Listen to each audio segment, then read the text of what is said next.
Est-ce qu'il existe au moins une société? Vous avez entendu parler d'une société où règne l'égalité? Vous voulez me démontrer quoi? Que ce n'est pas question. possible, que les inégalités, que les injustices sont le propre de l'homme. C'est ce que vous voulez me démontrer? Moi, je ne le crois pas. Non, mais que la différence existe. On pourrait prendre ça d'une manière moins négative. Moi, ce que je vois, c'est que, y compris dans les sociétés les plus prospères, dans ce qui est considéré comme le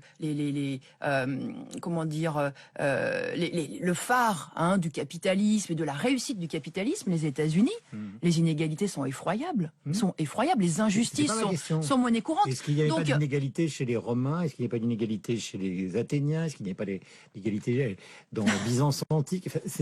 Non, mais autant, si vous voulez, dans des situations, dans des sociétés où l'humanité n'avait contrôlé avait des ressources et un savoir limité. On peut dire, on pouvait rien faire contre la disette, on ne pouvait pas offrir des conditions de vie dignes à l'ensemble de la population. Autant aujourd'hui, au XXIe siècle, dans une société qui a tant de savoir, tant de possibilités, où le progrès est là, on l'a sous la main, qu'il y ait aujourd'hui encore 20 millions de femmes et d'hommes entre la vie et la mort, par exemple dans l'Afrique de l'Est, c'est insupportable. C'est révoltant. La société est capable de bien plus.